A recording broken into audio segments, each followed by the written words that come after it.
अस्सलाम वालेकुम, मैं हूं शाहजेब खानजादा। अमरीकी सदर ट्रंप की जानिब से ईरान में पावर प्लांट्स, पुलों और दीगर सिविल इंफ्रास्ट्रक्चर पर हमलों की डेडलाइन मुकम्मल होने में अब 7 घंटे से भी कम वक्त बाकी है। ताहम अब तक ईरान में जंग के खात्मे से मुतालिक मुज़ाकरात में कोई ब्रेक थ्रू सामने नहीं आ सका है।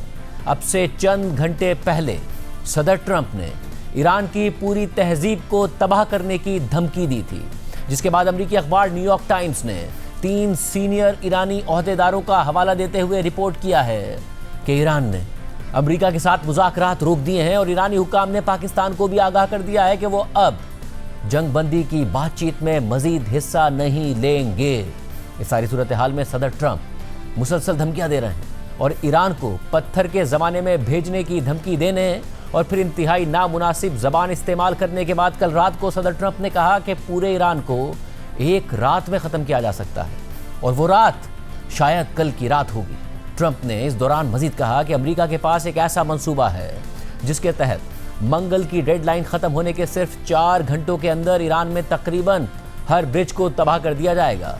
यानी कि 8 बजे बमबारी शुरू होगी, 12 बजे ख़त्म होगी और उस वक्त तक सब कुछ तबाह कर दिया जाएगा। और फिर आज ईरान को दी गई डेडलाइन के ख़त्म होने से ठीक 12 घंटे पहले ट्रंप ने ईरान की हज़ारों साल पर मुश्तमिल तहजीब को ही ख़त्म करने की धमकी दे दी और सोशल मीडिया पर लिखा कि आज रात एक पूरी सिविलाइजेशन ख़त्म हो जाएगी जो दोबारा कभी वापस नहीं आएगी। मैं नहीं चाहता कि ये हो, लेकिन मुमकिन तौर पर यही होगा। ट्रंप ने मज़ीद लिखा कि ताहम अब कि जब मुकम्मल रिजीम चेंज हो चुका है, जहां पहले से मुख्तलिफ ज़्यादा ज़हीन और कम इंतहा पसंद जहन गालिब हैं, ऐसे में कौन जानता है कि शायद इनकलाबी तौर पर कुछ शानदार हो जाए।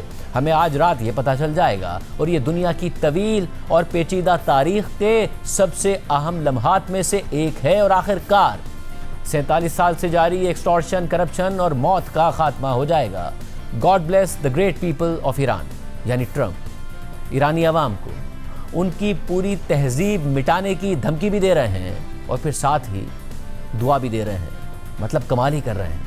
मगर ट्रंप जब ईरान की पूरी तहजीब को ख़त्म करने की बात कर रहे हैं तो आखिर ऐसा कौन सा हथियार इस्तेमाल करने जा रहे हैं जिसकी वो धमकी दे रहे हैं कि जो चंद घंटों में पूरे ईरान को तबाह कर देगा। ट्रंप ईरान में पावर प्लांट्स, पुलों और दीगर सिविल इंफ्रास्ट्रक्चर पर हमलों के लिए मुसलसल मंगल की डेडलाइन पर जोर दे रहे हैं। ताहम गुज़िश्ता 2 दिनों के दौरान ईरान में इसराइली बमबारी पहले से कहीं ज़्यादा शदीद हो गई है और कल रात तेहरान समेत पूरे ईरान में इंतहाई बड़े पैमाने पर हमले किए गए हैं और इन हमलों में ख़ास तौर पर ईरान के अहम पेट्रोकेमिकल जोन्स को निशाना बनाया जा रहा है। और इसराइल की जानिब से कल रात शिराज में एक पेट्रोकेमिकल साइट पर बमबारी की गई, जिसके जवाब में ईरान ने सऊदी अरब में एक पेट्रोकेमिकल साइट पर हमला कर दिया। इसके अलावा अमरीकी फोर्सेस ने आज ईरान की तेल की बरामदात के लिए इंतहाई अहम जजीरे खार्क पर भी बमबारी की है। नाज़रीन, पाकिस्तान, ईरान और अमरीका के दरमियान जंग रोकने और अमन मुआहदा कराने की भरपूर कोशिश कर रहा है और कुछ दोस्त ममालिक की नाराज़गी के बावजूद इस जंग को ख़त्म करने और सदर ट्रंप की कल सुबह की 5 बजे की डेडलाइन से पहले सीज़ फायर कराने की भरपूर कोशिशें कर रहा है ताकि ईरान के एनर्जी इंफ्रास्ट्रक्चर और ब्रिजेस पर सदर ट्रंप के ऐलान के मुताबिक तबाहकुन बमबारी ना हो, क्योंकि अमेरिका और इसराइल पहले ही ईरान पर 13,000 से ज़ायद मकामात पर बमबारी कर चुके हैं। 2,000 से ज़ायद अफराद ईरान में शहीद किए जा चुके हैं। ईरान की मिलिट्री और सियासी क़यादत शहीद कर दी गई है। मगर इस सब के बावजूद भी इसराइल भरपूर कोशिश कर रहा है कि किसी तरह ये मुज़ाकरात डीरेल हो जाएं और किसी भी तरह अमेरिका और ईरान के दरमियान अमन मुआहदा ना हो पाए। इसलिए कल इसराइल ने ईरान के पेट्रोकेमिकल प्लांट पर हमला कर दिया, मगर जवाब में ईरान ने सऊदी अरब के पेट्रोकेमिकल कॉम्प्लेक्स पर हमला कर दिया। और इस सब से मुज़ाकरात के एन दरमियान पाकिस्तान की सूरत हाल दोस्त अरब ममालिक के सामने पेचीदा हो गई है। और फिर पहले हुकूमत पाकिस्तान और फिर कोर कमांडर्स कॉन्फ्रेंस के एलामिये में इन ईरानी हमलों मत की गई है। और फिर अब से कुछ देर पहले वज़ीर आज़म शहबाज शरीफ और सऊदी वली अहद मोहम्मद बिन सलमान का टेलीफोनिक राब्ता हुआ। वज़ीर आज़म की एक्स पोस्ट के मुताबिक सऊदी वली अहद मोहम्मद बिन सलमान से गुफ्तगू के दौरान सऊदी अरब के साथ पाकिस्तान की गैर मुतसलसल यकजहती का इजहार किया। अल जुबैल ऑयल फैसिलिटी पर आज होने वाले हमले की मजम्मत की। वज़ीर आज़म ने मज़ीद लिखा कि हम अपने सऊदी भाइयों और बहनों के साथ शाना बशाना खड़े हैं। गुफ्तगू के दौरान सऊदी वली अहद की दानिशमंदाना क़यादत में सऊदी अरब के तहम्मुल को सराहा और खित्ते में कशीदगी कम करने के लिए अमन की कोशिशों को आगे बढ़ाने के हवाले से पाकिस्तान के अज़म का इजहार किया। वज़ीर-ए-आज़म शहबाज शरीफ और सऊदी वली अहद की इसी गुफ्तगू के हवाले से वज़ीर-ए-आज़म ऑफिस के एलामिया में मज़ीद लिखा है कि वज़ीर-ए-आज़म ने सऊदी वली अहद को यकीन दिलाया कि पाकिस्तान की हुकूमत और अवाम हमेशा अपने सऊदी भाइयों और बहनों के साथ शाना बशाना खड़े रहेंगे, जिस तरह सऊदी क़यादत और अवाम ने हर मुश्किल वक्त में पाकिस्तान का साथ दिया है। वज़ीर-ए-आज़म ने सऊदी वली अहद को पाकिस्तान की सिफारती कोशिशों से भी आगाह किया, जबकि सऊदी वली अहद ने खित्ते में अमन और इस्तेहकाम की बहाली के लिए पाकिस्तान की कोशिशों को सराहा। जबकि इससे पहले पाकिस्तान की वज़ारत ख़ारजा की जानिब से जारी बयान में कहा गया है कि पाकिस्तान गुज़िश्ता रात सऊदी अरब के मशरिकी इलाके में एनर्जी फैसिलिटीज़ पर ईरान की जानिब से किए गए ड्रोन और मिसाइल हमलों पर गहरी तशवीश का इजहार करता है और इन हमलों की वाज़ेह मजम्मत करता है। पाकिस्तान इन हमलों में होने वाले जानी नुकसान पर अफसोस का इजहार करता है और अहम बुनियादी ढांचे को पहुँचने वाले नुकसान की सख्त मजम्मत करता है। हुकूमत पाकिस्तान इन हमलों को सऊदी अरब की खुद मुख्तारी और इलाकाई सालमियत की संगीन खिलाफ वर्जी और एक ख़तरनाक तसादुम करार देती है, जो खित्ते के अमन व इस्तेहकाम को मुतासिर करता है। पाकिस्तान सऊदी अरब की सलामती के लिए अपने गैर मशरूत ताउन का इरादा करता है। जबकि कोर कमांडर कॉन्फ्रेंस के एलामिये के मुताबिक कोर कमांडर कॉन्फ्रेंस ने सऊदी अरब के पेट्रोकेमिकल और सनती कॉम्प्लेक्स पर हालिया हमलों की शदीद मजम्मत की और तशवीश का इजहार किया और कहा कि सऊदी अरब पर हमले एक गैर ज़रूरी कशीदगी है और ईरान के सऊदी अरब पर हमले पुरअमन ज़राए से तनाज़े के हल की मुखलिसाना कोशिशों को नुकसान पहुँचा रहे हैं। इलामे के मुताबिक सऊदी अरब ने संगीन इश्तियाल अंगेजियों के बावजूद अब तक जिस तहम्मुल और मोहतात रवैये का मुजाहरा किया, इससे सालिसी और सिफारती हल की राह हमवार हुई और इस नौइयत के हमले और बिला जवाब जारियत पुरअमन कोशिशों और साजगार माहौल को संगीन तरीके से मुतासिर करते हैं। इसके अलावा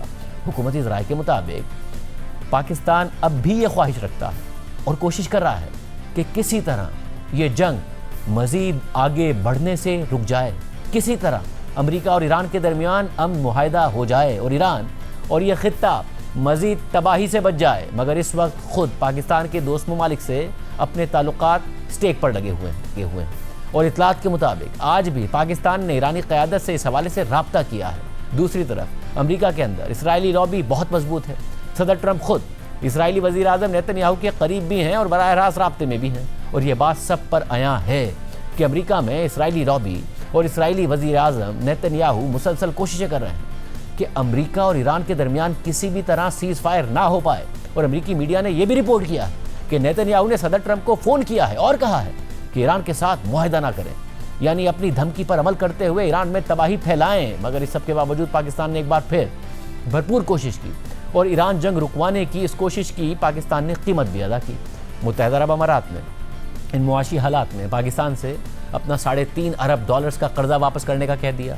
PSL से अपने खिलाड़ी वापस बुला लिए क्योंकि मुत्तहिदा अरब अमारात की ख्वाहिश थी कि पाकिस्तान हमारा दोस्त है तो हमारा साथ दे, न्यूट्रल बनकर सालिसी का किरदार अदा ना करे। और जाहिर है कि माजी में सऊदी अरब और मुत्तहिदा अरब अमारात ने पाकिस्तान की मुश्किल माली हालात में मदद की है। पाकिस्तान की तरसीलात ज़र का 55% हिस्सा भी अरब ममालिक से आता है। बैरून मुल्क मुकीम पाकिस्तानी वहाँ नौकरी करते हैं, पैसे भेजते हैं। ताहम हुकूमती ज़राए का बताना है कि हम अब भी अमन की भरपूर कोशिश कर रहे हैं और पुरुमीद हैं। जबकि पेट्रोकेमिकल साइट्स के अलावा इसराइल के हालिया हमलों के दौरान ईरान में कई सिविलियन साइट्स पर हमले हुए हैं और कल रात से तेहरान में कई धमाकों की रिपोर्ट सामने आई हैं। तेहरान में एक बार फिर मेहराबाद इंटरनेशनल एयरपोर्ट पर हमला किया गया। मेहराबाद एयरपोर्ट पर हमले के बाद सामने आने वाले मनाजिर में एयरपोर्ट के करीब से आग के बुलंद शोले देखे जा सकते हैं। इसके अलावा कल रात को तेहरान के मरकज़ में अमेरिका और इसराइल के हमलों के दौरान यहूदियों की एक इबादत गाह को भी निशाना बनाया गया है, जिससे इबादत गाह को शदीद नुकसान पहुंचा है। जबकि ईरानी मीडिया के मुताबिक निशाना बनाई गई इमारत के गिर्द तंग गलियों की वजह से करीबी इमारतों को भी शदीद नुकसान पहुंचा है।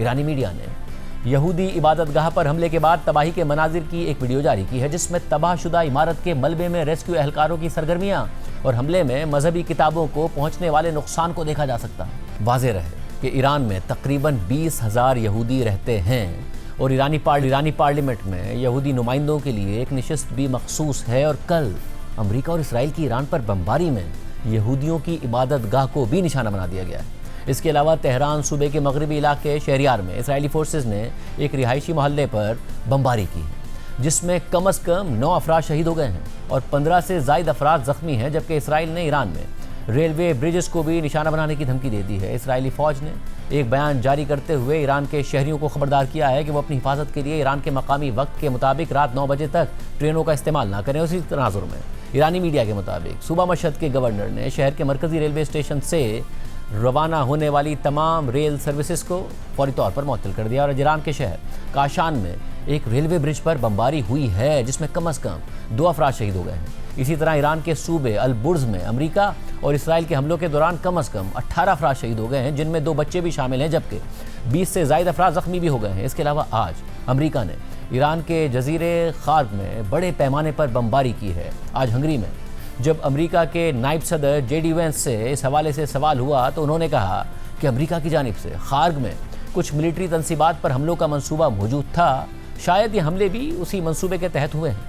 इसके अलावा पासदारान इनकलाब ने सऊदी अरब के इलाके जवाइमा में वाक़े एक पेट्रोकेमिकल साइट को निशाना बनाने का दावा किया है। सऊदी हुकाम ने आज 18 ड्रोन्स और कई मिसाइल हमलों को नाकाम बनाने का दावा किया है। इसके अलावा मुत्तहदा अरब अमारात और बहरीन में भी आज हमले हुए हैं, ताहम किसी नुकसान की इतला सामने नहीं आई है, जबकि आज ईरान की धमकियों की वजह से बहरीन और सऊदी अरब को मिलाने वाले किंग फहद कॉजवे ब्रिज को भी सिक्योरिटी अलर्ट के पेश नज़र आर्जी तौर पर बंद कर दिया गया था। ताहम चंद घंटों के बाद इस अहम रास्ते को ट्रैफिक के लिए दोबारा खोल दिया गया है। आज इसराइल में भी ईरान और उसके इत्तेहादी ग्रुप्स की जानिब से हमले किए गए हैं। इसराइली मीडिया के मुताबिक ईरान की जानिब से मुतादिद प्रोजेक्टाइल दागे जाने के बाद वस्ती इसराइल में नुकसान हुआ है। इसराइली नशरियाती इदारे कान ने मुतादिद मकामात पर मिसाइल गिरने की इतलात दी हैं, जिनके दौरान एक गाड़ी उलट गई, ताहम किसी जानी नुकसान की इतला नहीं मिली। टाइम्स ऑफ इसराइल ने रेस्क्यू सर्विसेज के हवाले से बताया कि नुकसान ईरानी बैलिस्टिक मिसाइल से निकलने वाले क्लस्टर बॉम्ब्स की वजह से हुआ, जबकि वस्ती इसराइल के चंद इलाके भी इन हमलों की जद में आए। इसी तरह ईरान की जानिब से वस्ती इसराइल पर हमलों के दौरान एक इमारत गिर गई है, जबकि लबनान से हिजबुल्लाह ने भी शुमाली इसराइल की तरफ कई रॉकेट्स दागे हैं। और इसराइली मीडिया के मुताबिक इन हमलों में साहिली शहर नहारिया में 3 जगहों पर नुकसान पहुंचा है। इस सारी सूरत हाल में ईरान और अमेरिका के दरमियान जंग के खात्मे के लिए पाकिस्तान की कोशिशें जारी हैं। आज हंगरी में एक तकरीब के दौरान अमेरिकी नायब सदर जेडी वेंस ने कहा कि हमें यकीन है कि आज ईरान का जवाब मिल जाएगा, चाहे वो मज़बत जवाब हो या फिर मनफी जवाब हो। उम्मीद है कि वो दुरुस्त फैसला करेंगे। But we feel confident that we can get a response, whether it's positive or negative. We're going to get a response from the Iranians by 8 o'clock tonight. I hope they make the right response, because what we really want is we want a world where oil and gas is flowing freely, where people can afford to heat their homes and cool their homes, where people can afford to transport themselves to work. That's not going to happen if the Iranians are engaged in acts of economic terrorism. So they've got to know we've got tools in our toolkit that we so far haven't decided to use. The President of the United States can decide to use them, and he will decide to use them if the Iranians don't change their course of conduct. इससे पहले पाकिस्तान में Iran के सफीर रजा अमीरी मुकद्दम ने मुज़ाकरात के हवाले से x पर पोस्ट करते हुए लिखा था कि जंग रोकने के लिए अच्छी नीयत के साथ पाकिस्तान की मस्बत और पुरअसर कोशिशें एक अहम और नाजुक मरहले के करीब पहुंच रही हैं। ताहम रॉयटर्स ने एक सीनियर ओहदेदार का हवाला देते हुए रिपोर्ट किया कि ईरान किसी भी आर्जी जंगबंदी को मुस्तरद करता है। सीनियर ओहदेदार ने मजीद बताया कि ईरान ने अमेरिका के साथ देरपा अमन मुज़ाकरात के लिए पेशगी शराइत तय कर दी हैं, जिनमें हमलों को फौरी तौर पर रोकने और नुकसानात के लिए मुआवजे की फराहमी समेत ये ज़मानत देना शामिल है कि हमले दोबारा नहीं होंगे। अमेरिका और ईरान के दरमियान पाकिस्तान की सालिसी में बातचीत हो रही है। ताहम इस दौरान ये खबर भी सामने आई थी कि सदर ट्रंप के खुसूसी नुमाइंदे स्टीव विटकॉफ और ईरानी वज़ीर ख़ारिजा अब्बास अराग़ची के दरमियान टेक्स्ट मैसेजेस के जरिए बराह रास्त राब्ते भी हो रहे हैं। ऐसे में आज अमेरिकी अखबार वॉल स्ट्रीट जर्नल ने इलाकाई ओहदेदारों का हवाला देते हुए रिपोर्ट किया है कि सदर ट्रंप की जानिब से ईरान की पूरी तहजीब को तबाह करने की धमकी के बाद ईरान ने अमेरिका के साथ बराह रास्त राब्ते ख़त्म कर दिए हैं। ताहम सालिसों के साथ बातचीत जारी है। हुकाम के मुताबिक इस इक़दाम से ट्रंप की डेडलाइन से पहले मुआहिदा करने की कोशिशें वक्ती तौर पर पेचीदा हो गई हैं, लेकिन अब तक ईरान ने मुज़ाकरात को ख़त्म नहीं किया है। एक ओहदेदार के मुताबिक ईरान ने बराह रास्त राब्ते मुनक़ता करके ट्रंप के बयान पर अदम इत्मीनान का इशारा दिया है और यह वाज़ेह नहीं है कि यह बराह रास्त बातचीत ट्रंप की डेडलाइन से पहले दोबारा बहाल हो जाएगी या नहीं होगी। इससे पहले यह खबर भी सामने आई थी कि ईरान ने जंग के खात्मे के लिए अपने 10 निकात पेश कर दिए हैं और ईरानी मीडिया के मुताबिक ईरानी हुकाम ने 10 निकात पर मुश्तमिल अपना यह मंसूबा पाकिस्तान के जरिए अमेरिका को पहुंचाया है। जबकि अमेरिकी अखबार न्यूयॉर्क टाइम्स के मुताबिक 2 सीनियर ईरानी हुकाम ने बताया है कि इस 10 निकाती मंसूबे में इस बात की जमानत शामिल है कि ईरान पर दोबारा हमला नहीं किया जाएगा, लबनान में हिजबुल्लाह के खिलाफ इसराइली हमले बंद किए जाएंगे और ईरान पर आयद तमाम पाबंदियां ख़त्म कर दी जाएंगी और ईरान इसके बदले में स्ट्रेट ऑफ हुर्मुज़ पर अपना मुहासरा ख़त्म कर देगा। न्यूयॉर्क टाइम्स ने मज़ीद लिखा कि निकात में यह भी शामिल है कि ईरान स्ट्रेट ऑफ हुर्मुज़ से गुजरने वाले हर बहरी जहाज़ से तकरीबन $2 मिलियन की फ़ीस वसूल करेगा, जिसे ओमान के साथ तकसीम किया जाएगा, क्योंकि स्ट्रेट ऑफ हुर्मुज़ ईरान और ओमान के दरमियान वाक़ है। मंसूबे के मुताबिक ईरान अमेरिका से बराह रास्त कोई मुआवजा तलब करने के बजाय इस फीस से हासिल होने वाली आमदनी को जंग में तबाहशुदा अपने बुनियादी तामीर नौ पर इस्तेमाल करेगा। न्यूयॉर्क टाइम्स के मुताबिक पीर को सदर ट्रंप ने इस ताज़ा मंसूबे से मुतालिक सवाल पर कहा था कि ये काफ़ी नहीं है, लेकिन ये एक बहुत अहम कदम है और ये एक अहम मंसूबा है। हमारे साथ अमेरिका से इदरीस अली सीनियर साफ़ी मौजूद हैं, तेहरान से जॉन हुसैन मौजूद हैं। आप दोनों का बहुत शुक्रिया। इदरीस साहब वाशिंगटन में मौजूद हैं। कल जो प्रेस कॉन्फ्रेंस की सदर ट्रंप ने, वो भी आप कवर कर रहे थे। सदर ट्रंप ने अभी जो एस्केलेशन से पहले अपने बयानात के जरिए एस्केलेशन की है, स्टोन एज की बात, गालियां देना, फिर अब ये कह देना कि पूरी सिविलाइजेशन तबाह होने वाली है, वाइप आउट होने वाली है। अब से 7 घंटे बाद क्या अमेरिकन मीडिया में बात हो रही है, क्या करने जा रहे हैं सदर ट्रंप? देखिए, मैंने अपने सोर्सेज से बात की है, सीनियर सोर्सेज से, कोई चंद घंटे चंद दिन से बात कर रहा हूँ, और मैं बस ये वाज़ेह तौर में कह दूँ कि अगर प्रेसिडेंट ट्रंप ने अप्रूव किया जो टारगेट सेट उनको दिया गया है, तो जो तबाही होगी वो शायद दूसरी आलमी जंग से के बाद अभी नहीं हुई है। जो टारगेट सेट है वो बहुत ब्रॉड है। 8 बजे रात के वाशिंगटन टाइम पे स्ट्राइक्स शुरू होंगी अगर ट्रंप ने ऑर्डर की ईरानियन ब्रिजेस और पावर प्लांट्स पे, और कहीं 4 घंटे के लिए चलेंगी। तो कोई बहुत ही मुश्किल टाइम आ रहा है अगर अग्रीमेंट नहीं हुई। तो आई थिंक काफ़ी वरीड हैं लोग वाशिंगटन में और दुनिया के हर कैपिटल में। मतलब और क्या अग्रीमेंट का भी कोई चांस है? क्योंकि जब उन्होंने धमकी दी कि पूरी सिविलाइजेशन ख़त्म कर देंगे, तो ये इतलात भी न्यूयॉर्क टाइम्स वगैरह रिपोर्ट कर रहे हैं कि राब्ता मुनक़ता कर दिया है ईरान ने। हम ज़ाहिर जॉन से भी पूछेंगे, आपके पास क्या मालूमात है? देखिए, जो मेरे pentagon, CIA, state department, white house के सोर्सेज से बात हो रही है वो बहुत कम है। बहुत ही कम चांसेस लग रहे हैं वाशिंगटन में कि कोई अग्रीमेंट हो सकती है, क्योंकि देखें बहुत सारे दोनों साइड जो है बहुत फार अपार्ट है, कोई लग नहीं रहा कॉमन ग्राउंड मुझे। तो ऑप्टिमिज्म कम है, मिलिट्री प्रिपेयर्ड है, मैंने जो सोर्सेज से बात किया है, और बस 7 घंटे में अगर कोई मिरेकल मेरे ख्याल से ना हो तो बहुत एक संजीदा सूरत हाल होने वाली है। जॉन, तेहरान में क्या अवाम में परेशानी है इस बात को लेकर जो सदर ट्रंप ने धमकी दी है और फिर उस धमकी में इजाफा करते चले गए हैं, और आपके पास क्या मालूमात है? पहले तो बहुत बहुत शुक्रिया शाहजेब आपका, जंग ग्रुप का और जियो का बहुत बहुत शुक्रिया, आप लोगों ने मुझे लिया। आप लोगों की दिलेरी है, आपकी हामिद मीर साहब के तजीब मैं सुनता रहता हूँ, थैंक यू फॉर दैट। और जहां तक बात करें ईरान के अंदर सेंटिमेंट की, मेरी इस्माइल बकाई जो स्पोक्स पर्सन है उनसे पर्सनली बात हुई है अभी थोड़ी देर पहले फोन पे। उन्होंने कहा है कि देखें चल रहा है मामला, सिलसिला चल रहा है, लेकिन अगेन कोई ट्रस्ट नहीं है यूनाइटेड स्टेट्स के ऊपर, क्योंकि वो इतनी मैक्सिमलिस्ट पोजीशन और इतनी अग्रेसिव अप्रोच के साथ आ रहे हैं कि यहाँ पे जो है वो फीलिंग यही आ रही है कि कोई किसी भी प्रेशर के अंदर या किसी भी अल्टीमेटम के अंदर जो है वो बात, इन्वायरमेंट ऐसा क्रिएट नहीं हो सकता कि कोई बात जो है वो हो सके मुस्बत तरीके से।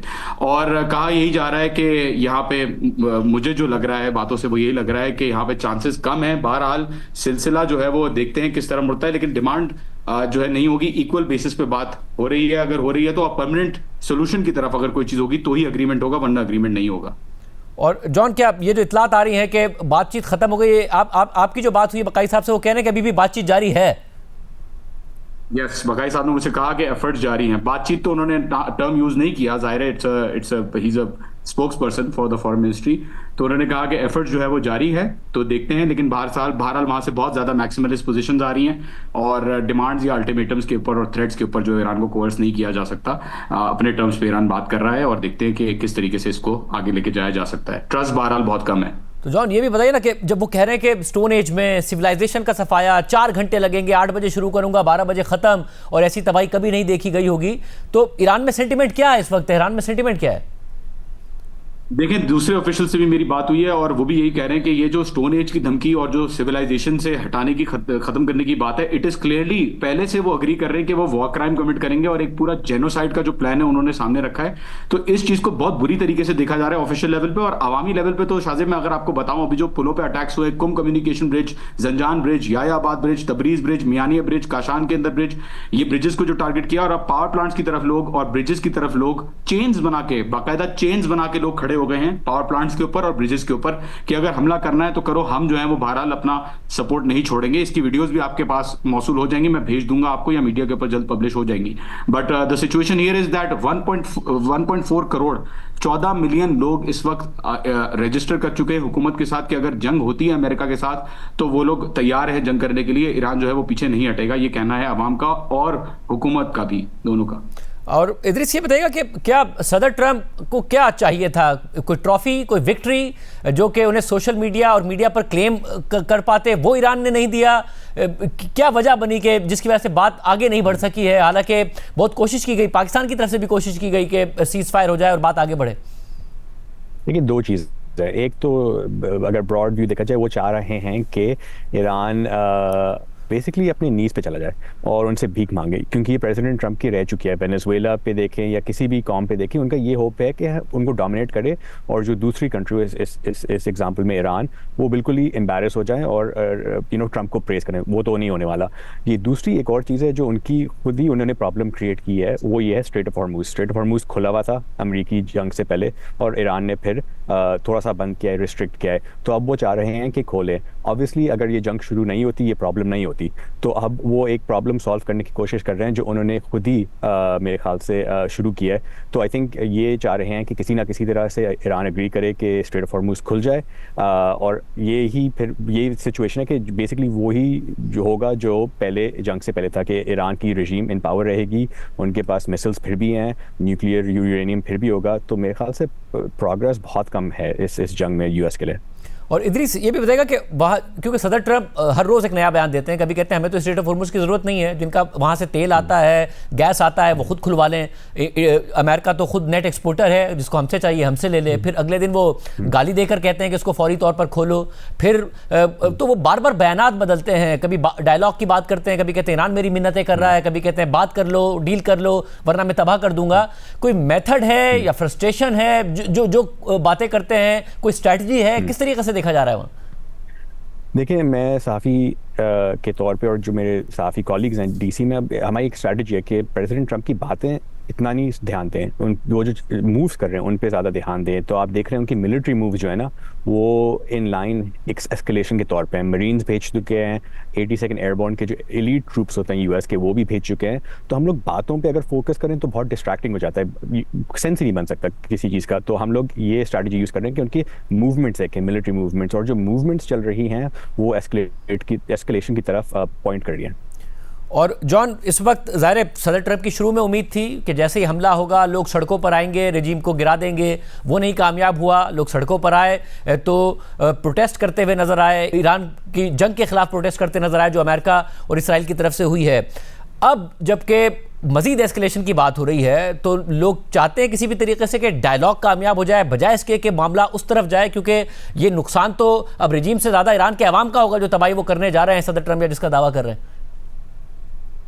आज़िब, अगर आप कल का बयान देखिए प्रेसिडेंट डोनाल्ड ट्रंप का, जो फियर इंड्यूस्ड एग्रेशन के बारे में उन्होंने जो बयान दिया, और उसके अंदर उन्होंने कहा कि हमारा गोल कभी भी रिजीम चेंज नहीं था, लेकिन रिजीम वहाँ चेंज हो चुकी है। और लोगों को जो असला पहुंचाया, कुर्दों को, पहले ये भी बात कर चुके थे, कुर्दों को जो असला पहुंचाया वो कुर्दों ने खुद रख लिया, जो प्रोटेस्टर्स के देने के लिए असला था।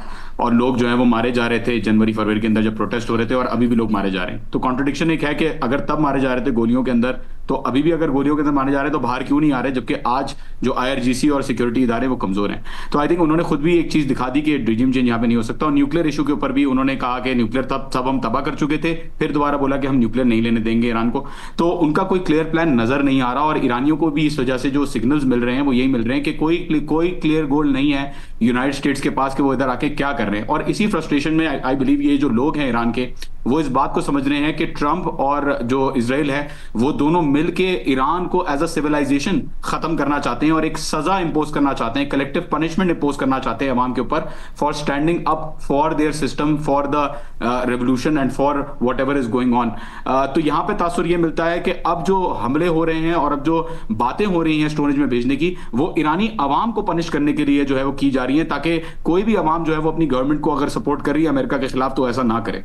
और इदरीस, ज़ाहिर जेडी वैंस की ने आज भी जब बात की है मीडिया से, तो उन्होंने आज भी इस बात का इजहार किया कि बात हो जाए, मामला तय पा जाए, डील हो जाए। ईरान के ऊपर उन्होंने जिम्मेदारी डाली कि ईरान इस हवाले से बात मान जाए, मगर ये तासुर था कि शायद जेडी वैंस इख्तलाफ कर रहे हैं। अभी वहाँ पे कुछ तासुर है कि कुछ ना कुछ बात ब्रेक थ्रू हो जाए, जेडी वैंस के जरिए हो जाए, उम्मीद है?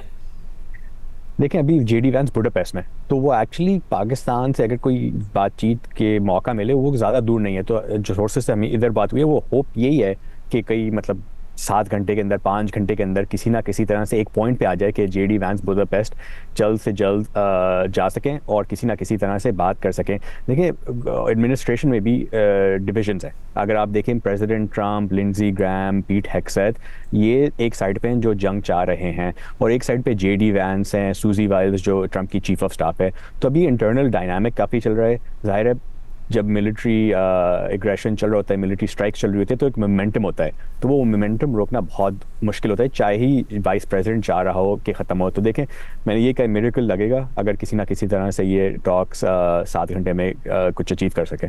और जॉन, इस वक्त ईरान में यूनिटी ऑफ कमांड किस हद तक है कि अगर डायलॉग हो रहे हों तो जो उनकी सिविल क़यादत है, हुकूमत है, या फिर पासदारान इनक़लाब है, किसके पास ज़्यादा इख्तियार है? ऐसा है कि एक कमिट करे तो दूसरा कुछ और कर दे, या यूनिटी ऑफ कमांड है? देखिए, मुझे जो नजर आता है सिस्टम को देखते हुए वो ये नजर आता है कि 9 दिन जब कोई सुप्रीम लीडर नहीं था तब भी IRGC अगर चाहती तो कू कर लेती, या किसी डिक्टेटर को बिठा देती, कोई जनरल आ जाता, या कोई अपने पसंदीदा कैंडिडेट को वो ले आते। लेकिन फिर भी हमने देखा कि इलेक्शंस जो हुए असेंबली ऑफ एक्सपर्ट्स के, उनमें आयतुल्ला मुश्तबा खामनाई को लाया गया असेंबली ऑफ एक्सपर्ट्स के जरिए। और जो हमें नजर आते हैं स्टेटमेंट्स, उनके अंदर बुनियादी पॉलिसी के ऊपर अंडरस्टैंडिंग है सबकी, लेकिन तरीका इजहार राय जो है, वो जो इजहार बयान है, वो अलग तरीके से होता है। पॉलिटिशियंस जो होते हैं उनका काम ही यही होता है, और डिप्लोमेट्स का काम ही ये होता है कि जो इसके अंदर मिलिट्री फॉल आउट है या जो पावर का फॉल आउट है, वो उसको किसी तरीके से कर्टेल करें, उसको किसी तरीके से शिद्दत, उसके अंदर जो सख्ती की शिद्दत है उसको कम करें। और मिलिट्री जो है वो अपना बयान अपनी तरफ से दे रही होती। तो एक कोहेरेंस नजर आ रही है कि इनके अंदर डिफरेंस नहीं है। सारी डिमांड्स जो सिपा ने इशू की और जो पॉलिटिशियंस ने इशू की, उन डिमांड्स में अगर आप देखें 6 नुकाती प्लान अगर आप देखें, या 10 नुकाती जो प्लान बाद में दिया गया, उसको अगर आप देखें तो उसके अंदर क्लियर है कि demands, central demands about guarantees, about compensation, about the straight of Hormuz, about nuclear enrichment, about all of these things, ये सारी चीजें, और सारे मज़ामती ग्रोह के ऊपर हमले बंद करना ईरान समेत, ये सारी डिमांड्स जो है वो सेम डिमांड्स हैं जो पूरे पॉलिटिकल सिस्टम में अक्रॉस द स्पेक्ट्रम एग्जिस्ट करती हैं। जहां पर डिसएग्रीमेंट होता है, फॉर एग्जांपल जवाद शरीफ साहब का आर्टिकल आपने खुद देख लिया था कि नेगोशिएशंस होनी चाहिए, फॉर एग्जांपल किस तरीके से होनी चाहिए, क्या होनी चाहिए, तो वो राय भी हमें सामने आ रही है। लेकिन गवर्नमेंट की तरफ से और जो सिपाही पासदारान है और जो अवाम है, उसका, अवाम का तो खैर अलग है, अवाम तो कहती है कि आप या तो इजराइल को खत्म कर दें या तो खुद खत्म हो जाएं, लेकिन गवर्नमेंट का और सिपाही पासदारान के अंदर डिफरेंस जो है वो नहीं नजर आता मेरी नजर में। बहुत शुक्रिया नाज़रीन दोस्त, सीनियर साहब तेहरान से और वाशिंगटन से अपनी राय बता रहे थे। इस वक्त 7 घंटे से भी कम का टाइम रह गया है उस धमकी पर अमल करने में जो कि सदर ट्रंप ने दी है। सिविलाइजेशन को सफ़ा हस्ती से मिटाने की वो बातें कर रहे हैं, स्टोन एज में ईरान को भेजने की वो बातें कर रहे हैं। इस वक्त इंतहा से ज़्यादा फ्रस्ट्रेटेड सदर ट्रंप नज़र आ रहे हैं, गुस्से का इजहार कर रहे हैं, मगर अगर अपनी धमकी पर अमल करते हैं तो जाहिर है जो तबाही आएगी वो ईरान में आएगी। मगर अगर अमेरिका ने ईरान पर हमला करके उसका सारा इंफ्रास्ट्रक्चर तबाह कर दिया तो क्या ये जंग ख़त्म हो जाएगी? क्या फिर ईरान एक फर्मा बरदार रियासत बनकर सामने आएगा? क्या ईरानी अवाम रजीम के ख़िलाफ़ सड़कों पर आकर उसका तख्ता उलट देंगे? क्या अमेरिका आसानी से ईरान के तेल पर कब्ज़ा कर लेगा? ये याद रहे कि सदर ट्रंप ने इस जंग का आगाज़ इस दावे के साथ किया था कि वो ईरान के अवाम को रजीम से आज़ादी दिलाएंगे और ईरान को एक बार फिर अजीम बनाएंगे। मगर अब जो कुछ सदर ट्रंप कर रहे हैं वो रजीम के ख़िलाफ़ कर रहे हैं या ईरानी अवाम के ख़िलाफ़ कर रहे हैं? 2000 से ज़ायद ईरानी अवाम शहीद कर दिए गए हैं, 13,000 से ज़ायद हमले किए गए हैं, तेल और बिजली के कारखाने और ब्रिजेस तबाह कर दिए गए हैं। तो इससे किसका नुकसान हुआ?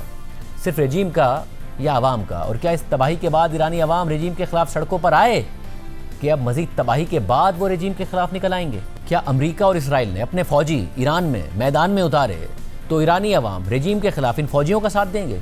ये बात समझने के लिए बहुत सी खबरों का मवाजना आपके सामने रखते हैं। पहले ब्लूमबर्ग की यह खबर कि जिसके मुताबिक इजरायली एयरफोर्स के ऑफिसर का कहना है कि ईरान के पास अब भी 1000 से ज़ायद मिसाइल हैं जो इसराइल के लिए ख़तरा हैं, जबकि हिजबुल्लाह के पास 10,000 शॉर्टर रेंज रॉकेट्स मौजूद हैं। जबकि 2 इसराइली ऑफिसर्स ने ब्लूमबर्ग को बताया कि जंग से पहले ईरान के पास 2000 बैलिस्टिक मिसाइल थे, जिनमें से 500 से ज़्यादा इसराइल पर फायर किए जा चुके हैं, जबकि इसराइली एयरफोर्स ऑफिसर ने चैनल 12 को बताया कि ईरान ये मिसाइल दूर पहाड़ों में मौजूद दर्जनों सुरंगों से फायर करता है और मुझे नहीं लगता कि हम ईरान के इन मिसाइलों को रोकने के लिए उससे ज़्यादा कुछ कर सकते हैं। जबकि दूसरी तरफ ये खबर सुनिए, जिसके मुताबिक इसराइल ने अमेरिका को बताया कि ईरानी मिसाइलों को रोकने के लिए उसके पास इंटरसेप्टर्स ख़त्म हो रहे हैं। मज़ीद 2 खबरें देखिए जिनसे इस जंग की सूरत हाल का मज़ीद अंदाज़ा होता है। एक तरफ खुद इसराइली मीडिया यह खबर रिपोर्ट करता है कि इसराइल के मिलिट्री चीफ ने यह वार्निंग दी है कि इसराइली फ़ौज के पास इस वक्त सोल्जर्स की इतनी कमी है कि इसराइली मिलिट्री कोलैप्स कर सकती है। इसराइली मिलिट्री चीफ अयाल ज़ामीर ने इसराइल की सिक्योरिटी कैबिनेट को बताया कि मैं आपके सामने 10 रेड फ्लैग्स रेज कर रहा हूं, क्योंकि अब इस बात में ज़्यादा वक्त बाकी नहीं है कि इसराइली फ़ौज अपने रूटीन मिशंस भी मुकम्मल नहीं कर पाएगी। इसलिए इसराइली अवाम की इसराइली फ़ौज में शमूलियत यकीनी बनाने के लिए कवानीन को मज़ीद सख्त करने की ज़रूरत है। तो दूसरी तरफ 5 दिन पहले ईरानी पार्लियामेंट के स्पीकर बाकिर कालिबाफ ने कहा था कि इसराइल और अमेरिका के साथ जंग के आगाज़ के बाद से 70 लाख ईरानियों ने फ़ौजी खिदमात के लिए रज़ाकाराना तौर पर ख़ुद को पेश कर दिया है। और फिर आज ईरानी सदर मसूद पेज़ेश्कियान ने सोशल मीडिया पोस्ट में लिखा कि अभी तक 1 करोड़ 40 लाख ईरानियों ने ईरान के दिफा में ख़ुद को कुर्बान करने के लिए रजिस्टर कर लिया है। तो अंदाज़ा लगाइए कि ये जंग कितनी बड़ी मिसकैलकुलेशन है कि इस जंग से पहले ईरानी अवाम ईरानी रजीम के खिलाफ सड़कों पर थे। महंगाई, बेरोजगारी, ईरानी करेंसी की तबाही और शख्सी आज़ादियों के लिए एहतजाज कर रहे थे। और फिर नेतन्याहू को इसराइली इंटेलिजेंस एजेंसी मोसाद के चीफ ने बताया कि जैसे ही खामनेई को कत्ल किया जाएगा तो ईरान में अवाम को सड़कों पर निकालने और फिर रजीम का तख्ता उलटने का पूरा इंतजाम मौजूद है। फिर नेतन्याहू ने ट्रंप को कन्विंस कर लिया और फिर दोनों ने मिलकर ईरान पर हमला कर दिया और खामनेई को शहीद कर दिया। और आज ईरानी अवाम सड़कों पर तो निकल रहे हैं, मगर रजीम के खिलाफ नहीं, बल्कि अमेरिका और इसराइल की इस जंग के खिलाफ एहतजाज करने के लिए, शहीद होने वाले अफराद के जनाजों में शिरकत करने के लिए। एक और अहम बात सुनिए, इस जंग से पहले इसराइल ने लबनान में हिजबुल्लाह की क़यादत को कत्ल कर दिया था। लबनान की हुकूमत ने सीज़ फायर का मुआहदा करते हुए हिजबुल्लाह को डिसआर्म करने का मुआहदा कर लिया था, मगर अब इस जंग के बाद हिजबुल्लाह इसराइल पर भरपूर हमले कर रही है और इसराइल ने लबनान में सिविलियन इंफ्रास्ट्रक्चर को तबाह करके रख दिया है, सैकड़ों शहरियों को कत्ल कर दिया है। मगर जवाब में हिजबुल्लाह ने भी इसराइल में तबाही की है और अब इसराइली आर्मी चीफ ने यह तस्लीम कर लिया है कि हमने लबनान में हिजबुल्लाह की ताकत को अंडर एस्टिमेट किया था और 2024 में लबनान में हिजबुल्लाह के खिलाफ अपनी कार्रवाई के नताइज को ओवर एस्टिमेट किया था। और अब कि जब हिजबुल्लाह ने नॉर्दर्न इसराइल पर दर्जनों रॉकेट दागे हैं तो हमें अंदाज़ा हुआ कि हिजबुल्लाह के पास तो सैकड़ों लॉन्चर्स और कई हज़ार रॉकेट्स मौजूद हैं। जबकि इसके अलावा भी इसराइल के मेजर जनरल राफी माइलो ने यह भी कहा कि उन्हें नहीं लगता कि ईरान में अमेरिका और इसराइल की जंग के नतीजे में ईरानी रजीम का खात्मा हो जाएगा, क्योंकि ईरानी हुकूमत इस वक्त भी स्टेबल है। एक और सूरत हाल देखिए, नवंबर से यमन के हौसी बागी हमले नहीं कर रहे थे, मगर अब इसराइल पर हमला भी कर रहे हैं और ये वाजे भी कर रहे हैं कि वो ये हमले ईरान के साथ कोऑर्डिनेशन के साथ कर रहे हैं। और अब खतरा है कि एक तरफ ईरान ने स्ट्रेट ऑफ हुर्मुज़ बंद कर रखी है तो दूसरी तरफ यमन के हौसी बागी रेड सी में मुतबादिल रास्ते पर शिप्स को टारगेट कर सकते हैं। और अगर स्ट्रेट ऑफ हुर्मुज़ के साथ बाबुल मंदब का रास्ता भी बंद हो गया तो मशरिक़ वस्ता से तेल की सप्लाई तकरीबन बंद हो जाएगी, क्योंकि इस वक्त सऊदी अरब रेड सी से पूरी कैपेसिटी के साथ 6 से 7 बैरल्स सप्लाई करने की कोशिश कर रहा है और दुनिया की तिजारत का 10% ट्रैफिक रेड सी से गुजरता है। सदर ट्रंप अब बार बार कह रहे हैं कि इस जंग का मकसद ईरान को कभी भी न्यूक्लियर बॉम्ब बनाने से रोकना है, क्योंकि एक न्यूक्लियर बॉम्ब रखने वाला ईरान सारी दुनिया के लिए सबसे बड़ा खतरा होगा। मगर जानते बूझते या फिर अनजाने में सदर ट्रंप ने ईरान को शायद वो हथियार दे दिया है जो शायद न्यूक्लियर बॉम्ब से हासिल होने वाली डेटरेंस से भी ज़्यादा खतरनाक साबित हो रहा है। वो हथियार मौजूद तो था और दुनिया को उसके ख़तरे का भी कहीं ना कहीं अंदाज़ा तो था, मगर ये हथियार ईरान को इतना बड़ा लेवरेज दे देगा कि पूरी दुनिया ही की नज़रें ईरान पर जम जाएंगी, पूरी दुनिया की मईशतें हिलकर रह जाएंगी, दुनिया के स्टॉक मार्केट से ट्रिलियंस ऑफ डॉलर्स निकल जाएंगे। अमेरिकी सदर की धमकियां और दावे मजाक बनकर रह जाएंगे। अमेरिका के इत्तेहादी उसका साथ देने के बजाय उसी के खिलाफ बयान देने लग जाएंगे और जो इत्तेहादी साथ होंगे वो इस जंग का निशाना बन जाएंगे। और फिर सदर ट्रंप ईरान के हथियार से इतने फ्रस्ट्रेट हो जाएंगे कि गालियों पर उतर आएंगे। ये शायद किसी को नहीं पता था, क्योंकि आजकल के दौर में किसी मुल्क के पास न्यूक्लियर हथियार होना उसे डेटरेंस देता है, यानी उसके मुखालिफों को उस पर हमला करने से रोकता है। मगर किसी मुल्क के पास न्यूक्लियर हथियार होने का मतलब ये नहीं है कि उसे यह हथियार अपने मुखालिफों के ख़िलाफ़ इस्तेमाल करने का इख्तियार भी हासिल है। अगर आज तक किसी ने किया है तो अमेरिका ने जापान के ख़िलाफ़ दूसरी जंग अज़ीम में किया है। मगर अमेरिका और इसराइल की इस जंग ने जो हथियार ईरान को दे दिया वो उसे इस वक्त भी इस्तेमाल कर रहा है और आइंदा भी कभी भी इस्तेमाल कर सकता है। जिससे ईरान के मुस्तकबिल के लिए भी डेटरेंस हासिल हो जाएगा। और अगर किसी ने ईरान पर भी फिर हमला किया तो फिर सारी दुनिया की मईशतें उसी तरह भुगतेंगी जैसे आज भुगत रही हैं। अमरीकी इत्तेहादी इसी तरह अमेरिका का साथ देने के बजाय उसके मुखालिफ हो जाएंगे जैसे आज हो गए हैं, और अमेरिका के रूस जैसे दुश्मन महंगा और ज़्यादा तेल बेचकर इसी तरह फ़ायदा उठाएंगे जैसे आज उठा रहे हैं। और नाजरीन, वो हथियार है स्ट्रेट ऑफ हुर्मुज़, जहाँ से ईरान जंग से पहले दुनिया का 20% तेल और गैस गुजरता था और बगैर किसी इजाज़त के गुजरता था। ईरान कोई रोक टोक नहीं करता था, मगर आज वहाँ से जो कुछ भी गुजर रहा है वो ईरान की मर्जी से गुजर रहा है। ये गालियाँ और धमकियाँ ट्रंप किस लिए दे रहे हैं? स्ट्रेट ऑफ हुर्मुज़ खोलने के लिए, जो जंग से पहले खुली हुई थी, मगर अब ईरान की पासदाराना इनकलाब ने साफ साफ कह दिया है कि स्ट्रेट ऑफ हुर्मुज़ अमेरिका और इसराइल के लिए आइंदा भी जंग से पहले वाले स्टेटस पर नहीं जाएगी, क्योंकि अब हम स्ट्रेट ऑफ हुर्मुज़ के ऑपरेशन के लिए नए उसूल तय कर रहे हैं। ईरानी मीडिया के मुताबिक, ईरानी हुकूमत के प्रपोजल के मुताबिक आइंदा भी ईरानी हुकूमत स्ट्रेट ऑफ हुर्मुज़ से गुजरने वाले शिप्स से अपनी मंशा के मुताबिक या तो टोल लेगी या फिर उन्हें गुजरने देगी। और ईरान के मुताबिक ओमान के साथ मिलकर इस हवाले से कानूनी मामला तय किए जाएंगे। ये बात वाज़ेह है कि अक़वाम मुत्तहिदा के समुद्री कानून united nations convention on the law of the sea के आर्टिकल 34 के मुताबिक स्ट्रेट ऑफ हुर्मुज़ से इंटरनेशनल ट्रैफिक को गुजरने दिया जाएगा, मगर अमेरिका और इसराइल के हमले के बाद ईरान नहीं गुजरने दे रहा, और जो जहाज़ गुजर रहा है ईरान की मर्जी से गुजर रहा है। गुज़िश्ता हफ्ते ईरान ने स्ट्रेट ऑफ हुर्मुज़ से एक फ्रांस का जहाज़ गुजरने दिया, और ये उस बयान के बाद गुजरने दिया जो फ्रांस के सदर मैक्रोन ने ईरान जंग के खिलाफ और सदर ट्रंप के बयान के खिलाफ दिया था। इससे पहले 20 जहाज़ पाकिस्तान के कहने पर उस वक्त गुजरने दिए जब पाकिस्तान ईरान और अमेरिका के दरमियान मुज़ाकरात करवा रहा था। फिलिपाइन अमेरिका का इत्तेहादी है और उसके सदर फर्डिनेंड मार्कोस अमेरिका के बहुत बड़े सपोर्टर हैं, मगर फिलिपाइन की वज़ीर ख़ारजा को ईरान के वज़ीर ख़ारजा अब्बास इराक़ची को फ़ोन करके मदद मांगनी पड़ी, और उसके बाद ही ईरान ने इजाज़त दी कि फिलिपाइन के लिए तेल ले जाने वाला जहाज़ स्ट्रेट ऑफ हुर्मुज़ से गुजरने दिया जाएगा ताकि फिलिपाइन बहरान से बच सके, क्योंकि फिलिपाइन इस जंग से पहले अपना सारा तेल मशरिक़ वस्ता ख़ास तौर पर सऊदी अरब से ख़रीदता था। यानी ट्रंप ने अमेरिका के इत्तेहादियों को ईरान के रहमो करम पर छोड़ दिया है, और स्ट्रेट ऑफ हुर्मुज़ की सूरत में एक इतना बड़ा हथियार इस्तेमाल करने का इख्तियार ईरान को दे दिया है। सिर्फ यही नहीं, अमेरिका के सपोर्टर फिलिपाइन ने 27 मार्च को यह ऐलान भी कर दिया कि उसने 25 लाख बैरल्स तेल रूस से खरीदा है। हालांकि यूक्रेन जंग के बाद 2022 से फिलिपाइन ने रूस से 1 बैरल तेल नहीं खरीदा था। और बात यहाँ भी नहीं रुकती, फिलिपाइन ने अमेरिका की ईमा पर गुज़िश्ता बरसों में चीन के साथ साउथ चाइना सी में बॉर्डर डिस्प्यूट्स को बढ़ा दिया था, मगर अब ईरान जंग के बाद इसी फिलिपाइन के सदर ने 24 मार्च को यह ऐलान कर दिया है कि फिलिपाइन चीन के साथ अपने ताल्लुकात को फिर से नॉर्मल कर रहा है, क्योंकि ईरान जंग के बाद हालात इतने बदल गए हैं कि फिलिपाइन जो कल तक चीन के साथ साउथ चाइना सी में तनाज़े का शिकार था, अब उसी चीन के साथ उसी साउथ चाइना सी में joint oil and gas exploration करेगा। और इस काम के लिए 3 साल में पहली बार दोनों ममालिक के सफ़ीर 27 मार्च को मुलाकात भी कर चुके हैं। और सिर्फ यही नहीं, बल्कि भारत की मिसाल लीजिए, वज़ीर-ए-आज़म मोदी ने सदर ट्रंप को खुश करने के लिए ईरान की चाबहार पोर्ट पर सरमायाकारी ख़त्म कर दी, रूस से तेल लेना छोड़ दिया। मगर ईरान जंग शुरू होने और स्ट्रेट ऑफ हुर्मुज़ बंद होने के बाद भारत में लोगों की पेट्रोल और LPG खरीदने के लिए लंबी लंबी लाइनें लग गई, तो भारतीय हुकूमत को किससे दरख्वास्त करनी पड़ी? ईरान से। उसी ईरान से जिसके सुप्रीम लीडर आयतुल्लाह खामनेई की शहादत की वज़ीर-ए-आज़म मोदी ने इस खौफ से मजम्मत भी नहीं की कि सदर ट्रंप या नेतन्याहू नाराज़ ना हो जाएं। जबकि मोदी इस जंग से पहले इसराइल गए, नेतन्याहू की खूब तारीफ़ें की ताकि वज़ीर-ए-आज़म नेतन्याहू के ज़रिए सदर ट्रंप राज़ी हो जाएं। मगर अब मोदी भी चाहते हैं कि फ़िलहाल तो ईरान नाराज़ ना हो और राज़ी रहे। फिर इंडिया की दरख्वास्त पर ईरान ने पहले स्ट्रेट ऑफ हुर्मुज़ से भारतीय शिप गुजरने दिया। फिर 25 मार्च को इंडिया ने ईरान से 44,000 मीट्रिक टन LPG भी खरीदी। हालांकि अमरीकी पाबंदियों की वजह से इंडिया ने 2019 से ईरान से कोई LPG नहीं खरीदी थी। फिर 4 अप्रैल को भारत ने यह ऐलान भी कर दिया कि उसने 2019 के बाद पहली दफ़ा ईरानी तेल भी खरीद लिया है और इसके लिए ईरान को रकम की अदायगी का इंतजाम भी कर लिया है। और ये सब कैसे मुमकिन हुआ?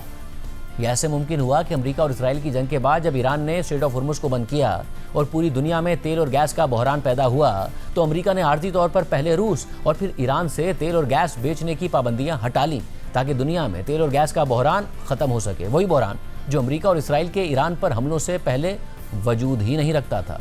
और दुनिया में सरप्लस सप्लाई होने की वजह से तेल और गैस की कीमतें नीचे थीं, क्योंकि जून में ईरान की एटमी तनसीबात पर B-2 बम्बार्ड तैयारों के हमलों और उसके अलावा ईरान के अंदर टॉप मिलिट्री जर्नलों और न्यूक्लियर साइंटिस्ट के कत्ल के बावजूद भी ईरान ने स्ट्रेट ऑफ हुर्मुज़ को बंद नहीं किया था। मगर सोचिए कि 28 फरवरी की जंग शुरू करके ट्रंप ने कितना बड़ा हथियार ईरान के हवाले कर दिया है, क्योंकि यही नहीं भारत इस जंग के बाद रूस से 6 करोड़ बैरल तेल खरीद चुका है, मजीद तेल खरीदने जा रहा है और तकरीबन 1 दर्जन ममालिक जिनमें इंडोनेशिया, थाईलैंड और वियतनाम शामिल हैं, वो लाइन में लगकर रूसी तेल खरीद रहे हैं। बरतानवी जरीदे द इकोनॉमिस्ट के मुताबिक अमेरिका के देरीना इत्तेहादी जापान और साउथ कोरिया भी यही सोच रहे हैं कि ईरान ने तो स्ट्रेट ऑफ हुर्मुज़ बंद किया हुआ है, तो हम रूस से ही तेल खरीद लेते हैं। हालांकि रूस अमेरिका का दुश्मन है और नॉर्थ कोरिया का इत्तेहादी है और नॉर्थ कोरिया और साउथ कोरिया का दुश्मन है। यानी ये वो गंभीर सूरत हाल है जिसमें ट्रंप ने नेतन्याहू के कहने पर सिर्फ और सिर्फ इसराइल के लिए अमेरिका को और अमेरिका के देरीना इत्तेहादियों को फंसा दिया। प्रोग्राम में एक ब्रेक शामिल करते हैं। ये जंग अमेरिका को कितनी महंगी पड़ रही है, क्या क्या हो रहा है, उसकी तफसीलात आपके सामने रखेंगे एक ब्रेक के बाद।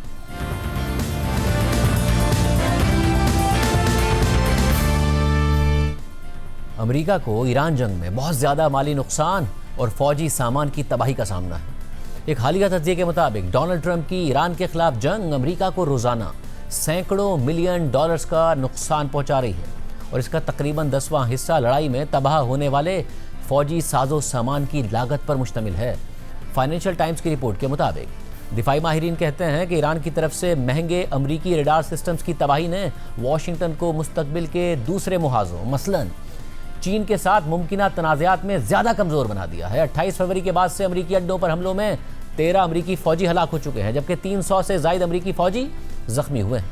अमरीकन इंटरप्राइज इंस्टीट्यूट की एक सीनियर फेलो और पेंटागन की साबिका अहदेदार के मुताबिक ट्रंप की जानिब से फरवरी के आखिर में हमले का हुक्म देने के बाद 5 हफ्तों में ईरान के खिलाफ जंग की लागत 22.3 अरब डॉलर से 31 अरब डॉलर्स के दरमियान रही, जबकि दूसरी तरफ खुद अमरीकी मीडिया के मुताबिक एक अमरीकी F-35 स्टेल्थ तैयारे को ईरान ने अपनी फ़िज़ाओं में निशाना बनाया, जिसके बाद उसे इमरजेंसी लैंडिंग करना पड़ी। और ये तारीख में पहली दफ़ा हुआ है कि दुनिया के सबसे एडवांस्ड F-35 स्टेल्थ तैयारे को किसी मुल्क ने निशाना बनाया हो। और ये सवाल भी उठ गया है कि स्टेल्थ तैयारे का तो मकसद ही है कि वो ना रडार पर नज़र आएगा और ना ही टारगेट किया जाएगा, तो ये कैसे हो गया कि अमेरिका का F-35 स्टेल्थ तैयारा ईरान को नज़र आ गया और फिर निशाना भी बन गया। इस हवाले से पेंटागन ने यह तो मान लिया कि F-35 तैयारे को अमरीकी एयरबेस पर इमरजेंसी लैंडिंग करना पड़ी और पायलट महफूज रहा, जबकि अमरीकी नेवी कमांड के तर्जुमान ने कहा कि अभी इस बात की तहकीकात की जा रही है कि आखिर तैयारे के साथ हुआ क्या था। मगर ईरान की पासदारान इनकलाब ने वाक़ये की एक वीडियो भी पोस्ट की थी, जिसमें उनके मुताबिक ईरान का एयर डिफेंस सिस्टम एक F-35 स्टेल्थ तैयारे को निशाना बना रहा है। अब अगर ईरानी दावा दुरुस्त है तो फिर ईरान ने अमरीका की फ़िज़ाई बालादस्ती की अलामत 10 करोड़ डॉलर्स के उस जहाज़ को निशाना बना डाला है, जिसने अमरीकी डिफेंस के लिए सवालात खड़े कर दिए हैं, क्योंकि F-35 तैयारे का तो मकसद ही रडार पर नज़र ना आना और किसी को अपनी मौजूदगी का पता चले बगैर अपना ऑपरेशन मुकम्मल करके वापस चले जाना है। अल जज़ीरा की रिपोर्ट के मुताबिक कुछ तज्ज़ियाकारों का ख्याल है कि ईरान शायद पैसिव इंफ्रारेड डिटेक्शन सिस्टम इस्तेमाल कर रहा है, जिसके तहत वो हीट सिग्नेचर्स को ट्रैक कर रहा है। यानी रिवायती तरीके से रडार पर जहाज़ को देखने के बजाय जहाज़ को उससे निकलने वाली हीट के ज़रिए डिटेक्ट करना। अगर वाकई F-35 तैयारे को ईरान ने निशाना बनाया था तो फिर अमेरिका की एयर सुपीरियॉरिटी के दावों के लिए एक बहुत बड़ा चैलेंज खड़ा हो गया है।